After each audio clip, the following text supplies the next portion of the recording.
color this man father. Color him father. I think I'll color him love. Color him love. Said I'm So gonna color him father. today,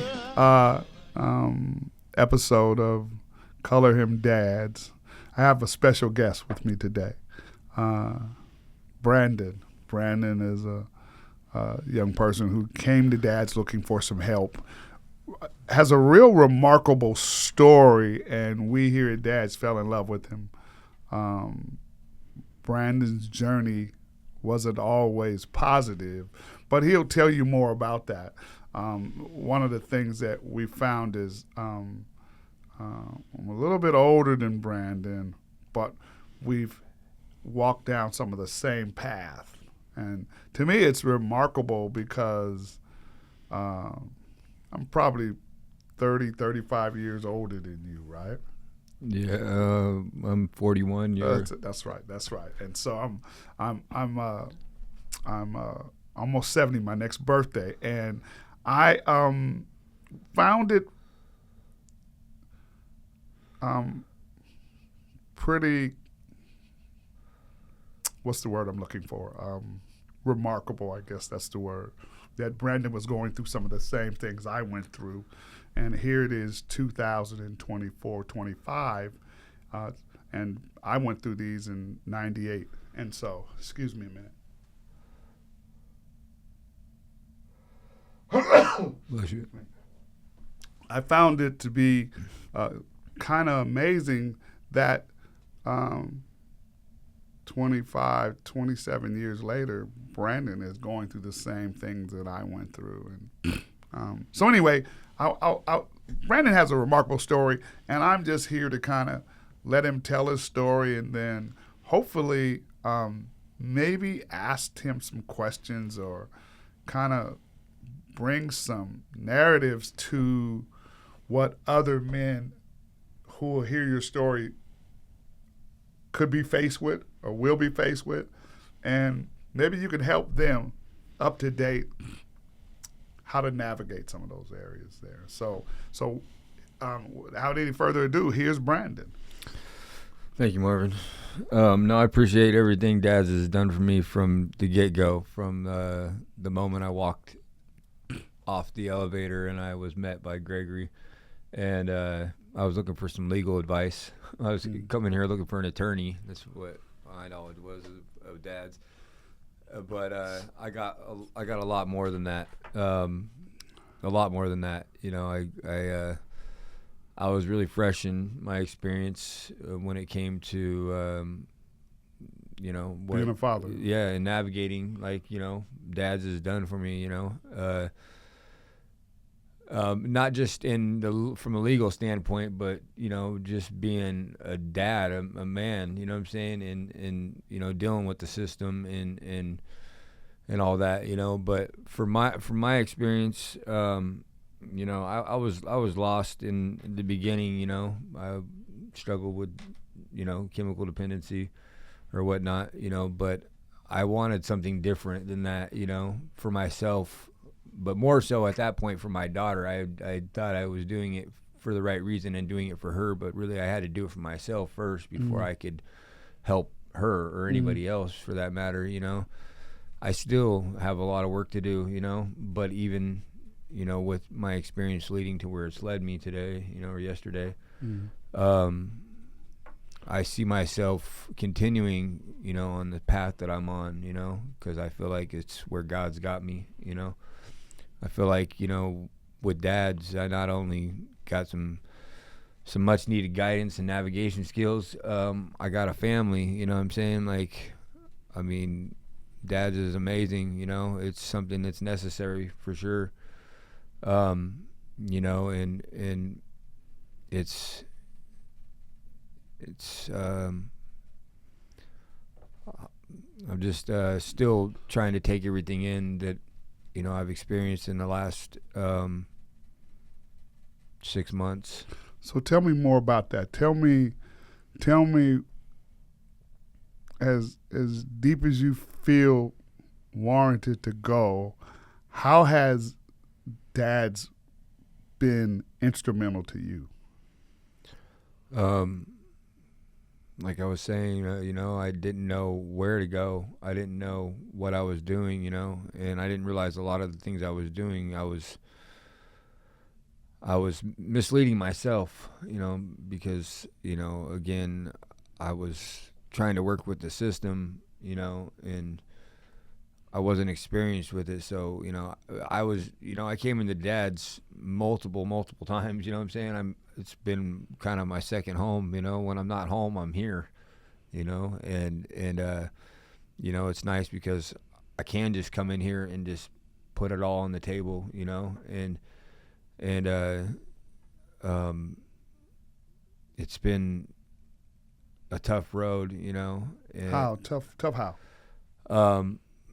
the whole process of trying to navigate the system, you know what I'm saying? I didn't know at all what I was doing, but, that's why I appreciate DADS and you, Marvin, especially, because like you'd shared, you'd been through a lot of the same things. You've seen yourself in me and you, and which I think that's what it takes is somebody that's experienced what I'm experiencing, you know what I'm saying? And you notice that, and that's where it's been a blessing, you know what I'm saying, is to be able to have somebody that's experienced a lot of the same things channel me to where I need to go and out of places I don't need to be, you know what I mean?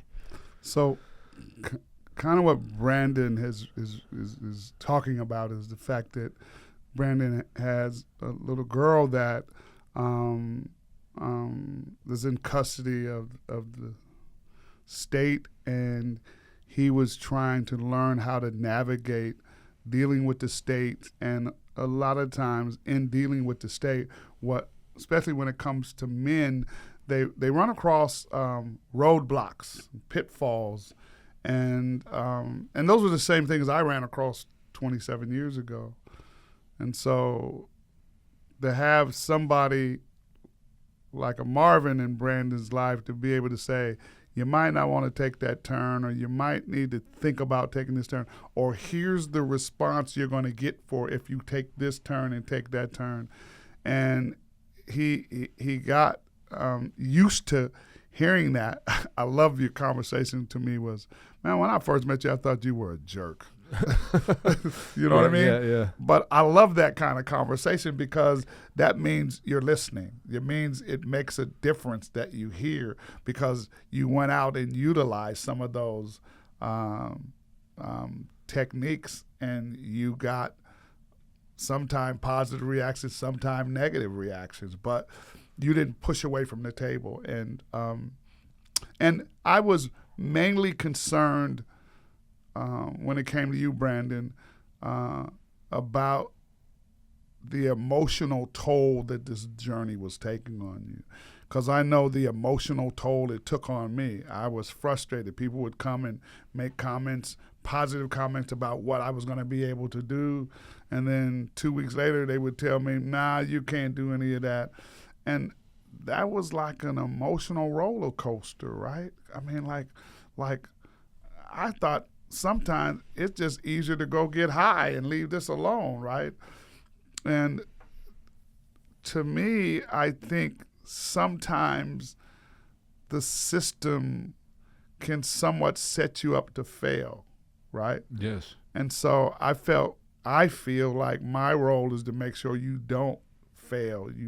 That even though the system is sometimes without any guidance could cause you to fall, then those of us who've had those experiences need to make sure that those who are going through it don't fall. And that means clearly that I need to share my experiences with you. I need to share my hopes with you. I need to make sure that you clearly understand that this brick wall you just hit, you will survive it. You know what I'm saying? Yeah. And you made that real easy because of the relationship. I think we told you that DADS is your new family member, right? Yeah. And so don't hesitate to speak your heart, but don't deny us being able to speak from our heart to you, right? And you found that what I saw, you found that to be a perfect guide for you. Yeah, today was one of those days. Actually, it was probably the day that I needed DADS more than anything, and I was lost. I received some news about my daughter in the paternity test that we were waiting to hear the results on. Well, I got the results back yesterday, and a lot of my family and stuff was worried that I was going to go out and relapse or whatnot, and I just know where I've been when it comes to my quality of life, what it was before and what it is now, and dads, Marvin and Jeanette and Gregory and Greg and Larry and Johnny and all the guys in the support groups and all that, has helped me to see that it's not going to be an easy fight, but it's doable. You know what I'm saying? It's manageable when you got the right people in your corner, and something that you stressed to me, quite a bit was community. You know what I'm saying? And I've found that, and but I wouldn't have been able to find that unless God guided me here, to DADS, so I owe everybody here, a great debt of gratitude, you know what I'm saying, to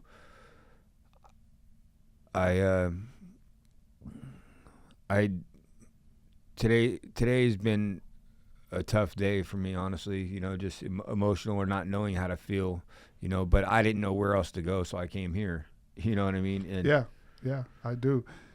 Do you mind if I share a little bit of that story today? And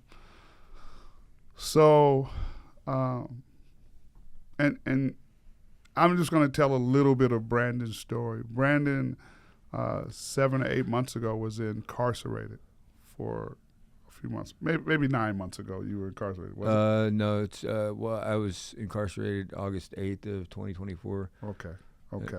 And then you got out. Yeah. Right? After how long? 70 days. Yeah. And when you got out, Brandon, girlfriend had a child. And so Brandon, after getting out, do what most fathers do when they find out they have a child in custody of the state. He starts trying to comply. I've been in those same shoes, and you try to do everything the courts asked you to do. Well, one of those things was he was led to DADS, and so his story was so similar to mine. His child was 7 months old. Mine was 7 months old when she became custody of the state. Although I had a couple elders, but my youngest was at that time was 7 months old in the state, and so there were some things that the state asked me to do, to incorporate a clean and sober living environment and a lifestyle and whole 9 yards. And so when you came in and talked about those same things, I was looking at, I saw you, but I saw myself. And so it behooved me to say, okay, let me just coach him, guide him, or whatever else we need to do. And so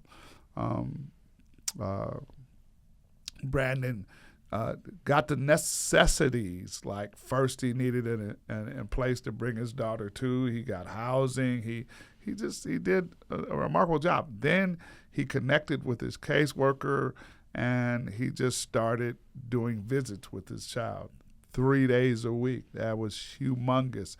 And he had to travel a little bit to do that, That to me was even more miraculous. You live be at Bellevue, but you had to travel all the way to Tacoma to see your child. But you were there. You didn't let anything get in the way. And that's the kind of determination that the state wants to see, right? And so you were handling it. There was a lot of little dynamics that went along the way, like certain days the caseworker would not have your child there. But we encourage you, don't let that be a stick in the road. Discourage me. Yeah, because those are the kind of things people look for to see if they'll discourage you. And if that's the case, then if we give the child to you and you run across a discouraging situation, what will you do? How are you going to handle that? And so that was one of the benefits that Jeanette thought and myself thought and the other team members thought.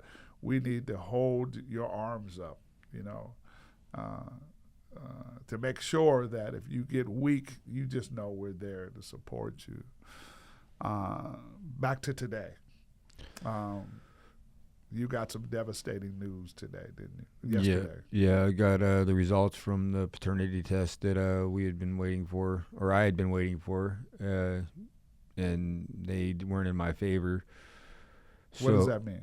So it means that, the DNA test results, I mean, that she's not my daughter, and it's something that I, knew was a possibility, but I was praying that it would have been in, mine and, my daughter's favor. Right. Or. Right. But. How did that make you feel?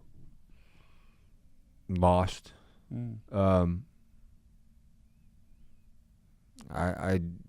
still processing it, that's why I came here, because I didn't know how to process it, and a lot of people were worried about me going out and relapsing, but it wasn't something that I was willing to do. My quality of life when I was using was nothing, and that's where I was at when my daughter was 7 weeks old. I was still using, and that's when I went to jail. And when I got out, I just knew that I had to do something different. I knew that drugs wasn't for me, Again, my quality of life was nothing. And, it just, it was a wake-up call for me that something in my life needed to change.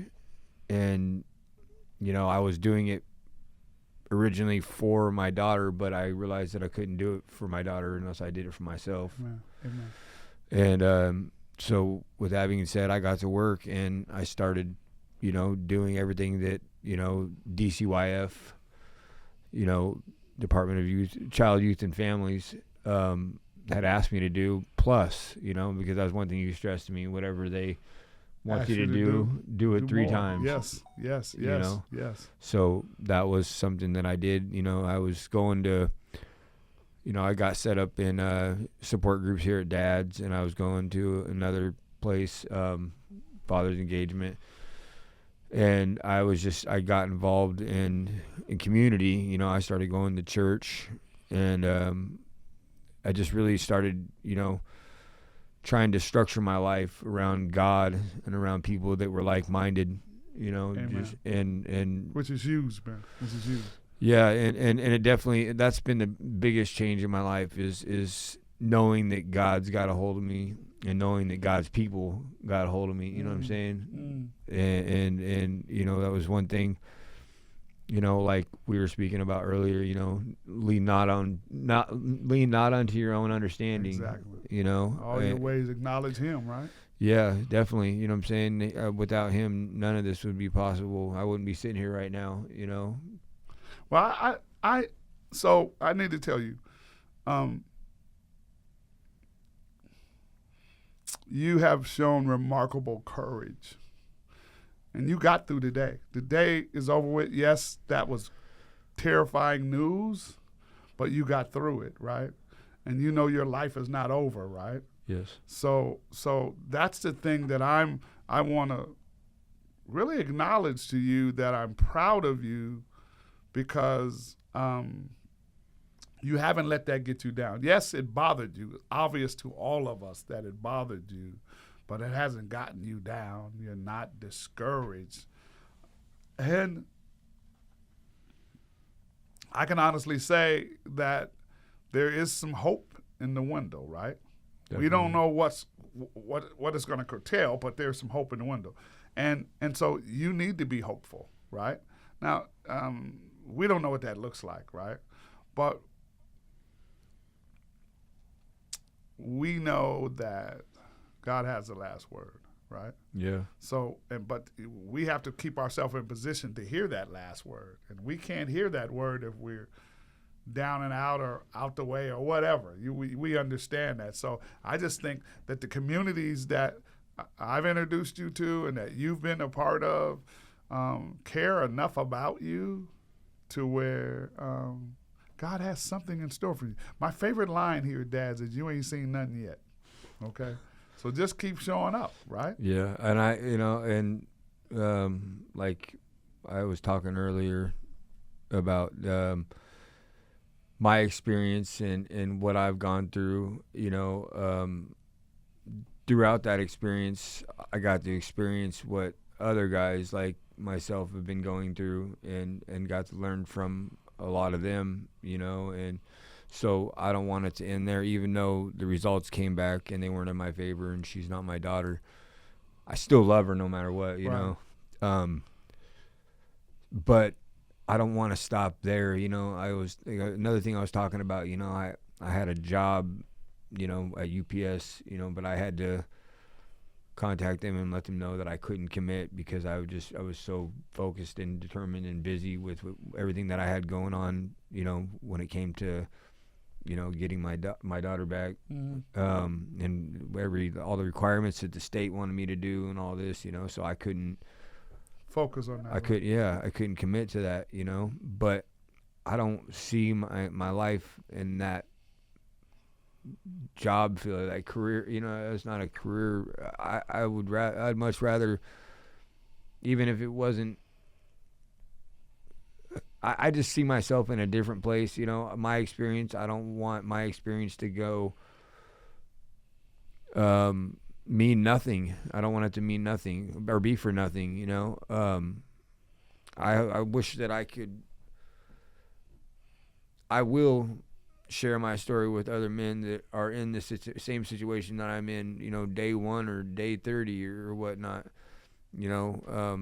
I'm not going to say any names, but I met a gentleman here at the support group, met him downstairs in the elevator to come up to the support group, and I asked him, how long, he's been dealing with his fight, his battle, for his kids, and it was his first day, and the weight I had felt before, I felt everything that he was feeling, and I remember that very day when I came into DADS, what it felt like, and I seen that weight on him, and I didn't like it, you know what I mean?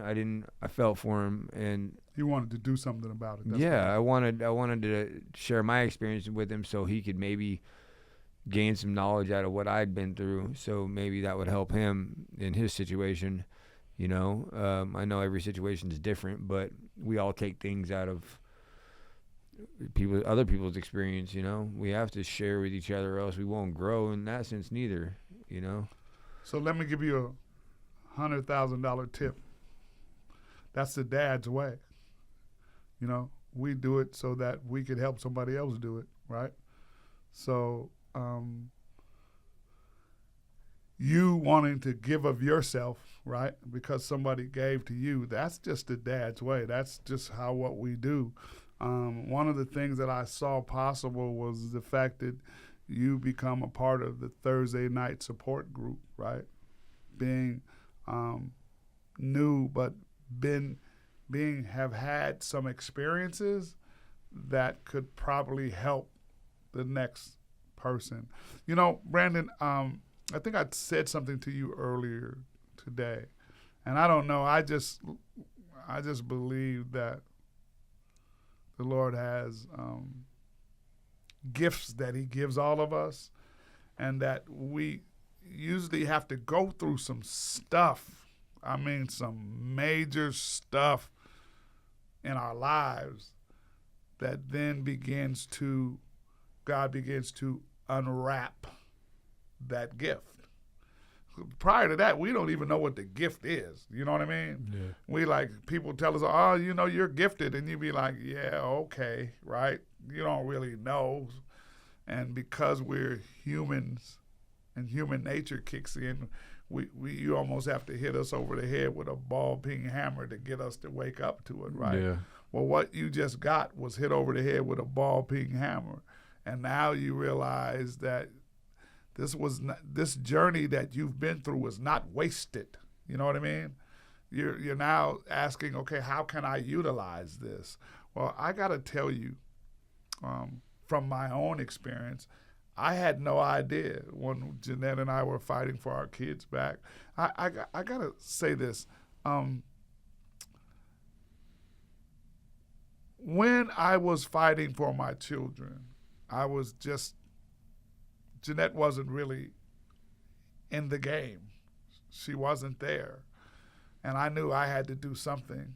And so I made an attempt to do it. And so I remember the first time we went to court, Jeanette was not there.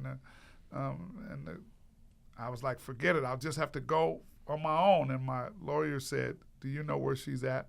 I said, yeah, she's right on the hill over there. He said, go get her. This was my attorney saying this. So I was like, wow. Okay. So I went and caught the bus up to the house. I got there, and she passed me in a bus going to court. So I turned around, and I went back to court. And she was sitting there, and Jeanette was kind of nodding in the courtroom, and I was like, wow, you know. But I was looking at it through my lens. And at some point, I had to learn that I can't look at things through my lens, right? Because my lens are not the lens of the Lord, right? Yeah. He sees it totally different than Marvin, right? But I didn't know that at that time. So I was like, okay. So then they set another court date for us to come back 30 days later. And by this time, I was in treatment, right?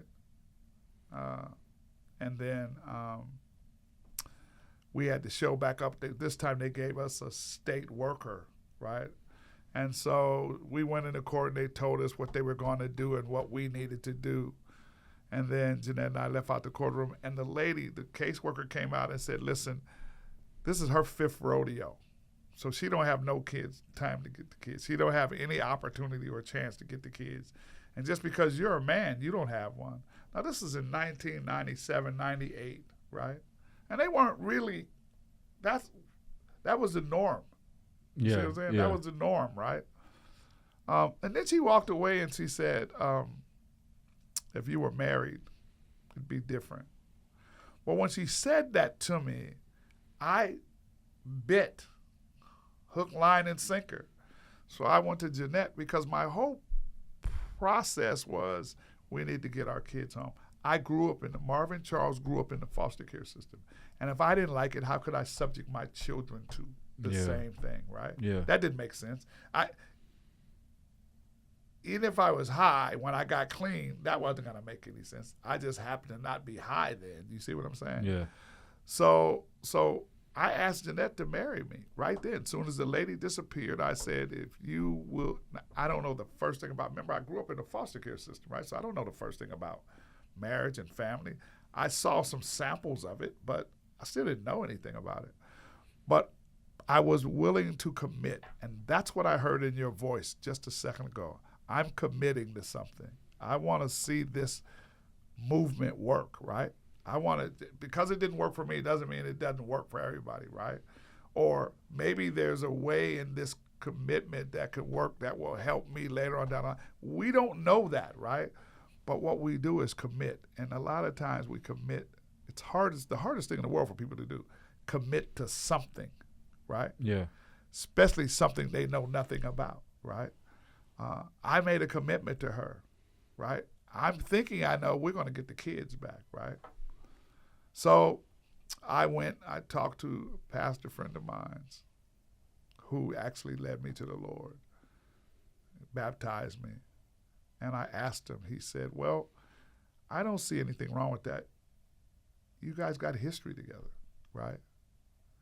He doesn't know I was putting everything on what his answer would be. And he gave me the right answer. So that acknowledgement helped me to go on farther.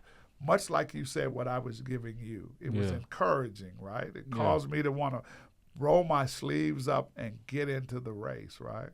So we did. So I did. And that's the encouragement I want to give men.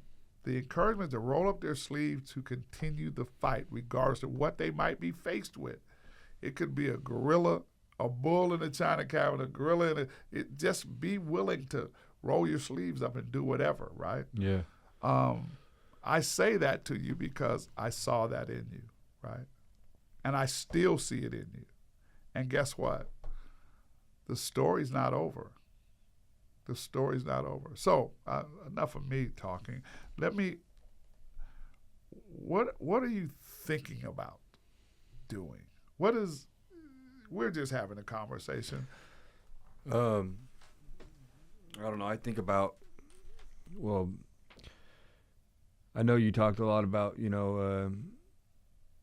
broken homes, you know what I'm saying, or, stem from absent fathers, you know what I mean? And I guess what I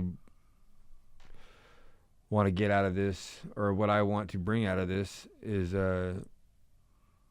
just to be able to help people process their feelings or their experience, or even like you guys stress, navigate the system. I just from a technical or a legal standpoint, I want to get knowledgeable when it comes to the system. I wish I wasn't, and I'm still not, but I plan on working on that. Because like, again, I don't really see myself doing anything other than helping somebody that needs help gather whatever knowledge they need to get through this. I can't stress enough how much I would have listened more to everybody that's pushed me to do what I've been doing. You know what I'm saying? I would have fallen apart if I wouldn't have had the people that I had in my corner. I've been in relationships with my family. I've made new relationships in this entire situation. A community here at DADS. I guess what I'm saying is I'm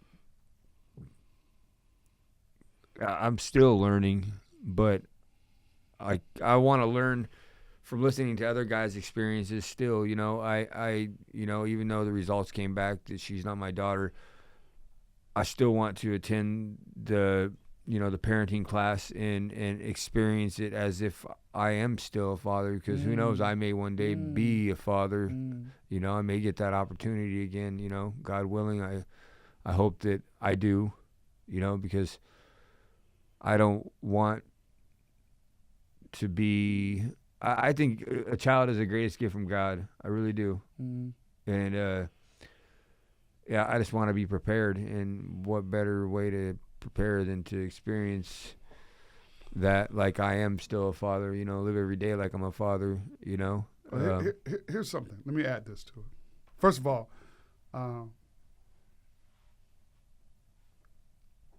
we've already accepted you in the class, so that's a given, right?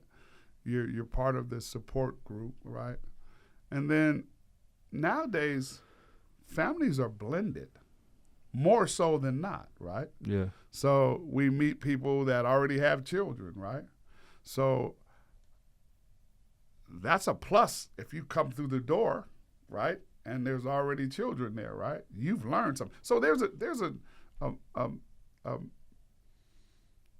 just a bunch of opportunities that you could take advantage of, and then be blessed by the fact that you've taken advantage of them. But I want to say this.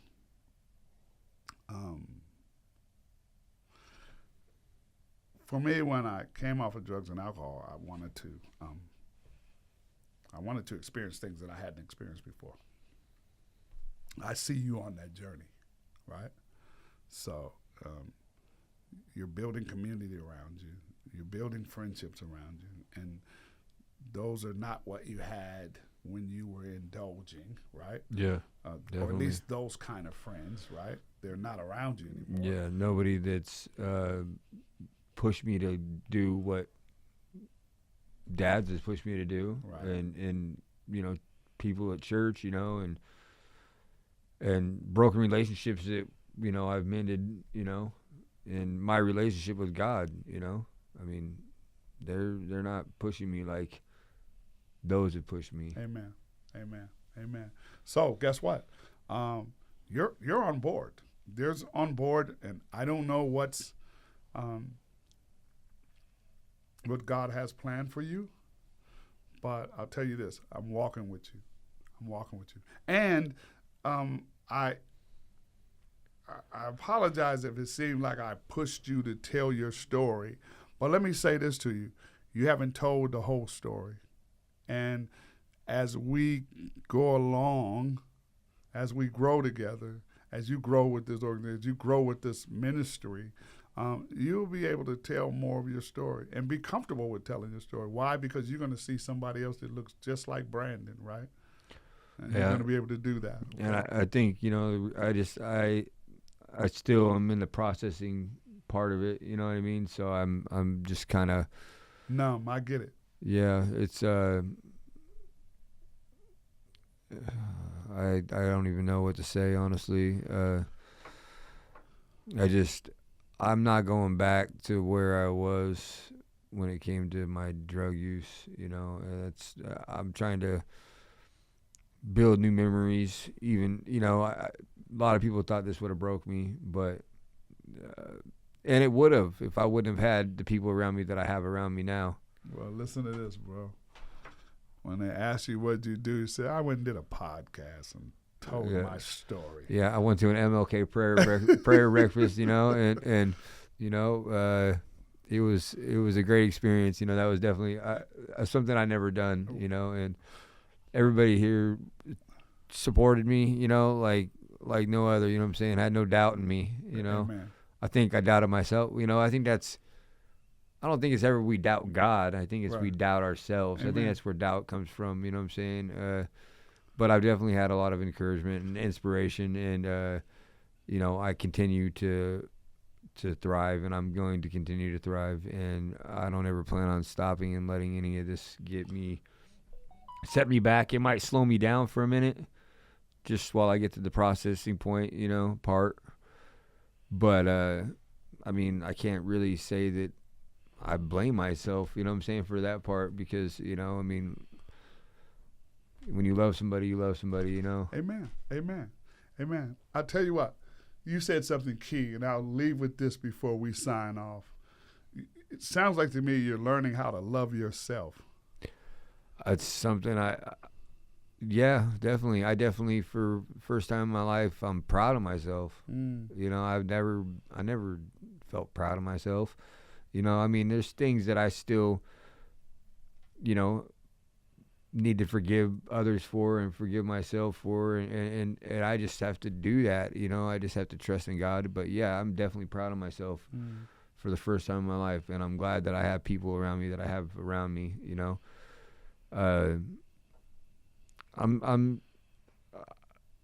I'll be there. I'll get there, and I don't doubt that at all.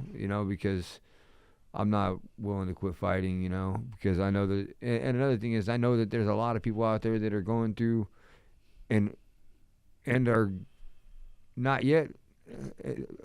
I know that there are people out there that are going through the same thing that I'm going through and are going to be going through that. And if I could help them ease their mind or any of that, then that's what I want to do, Right on, Brandon. Right on. Well, I'm going to tell you, man, this has been a great conversation, and I for the first time in my life, I sensed this.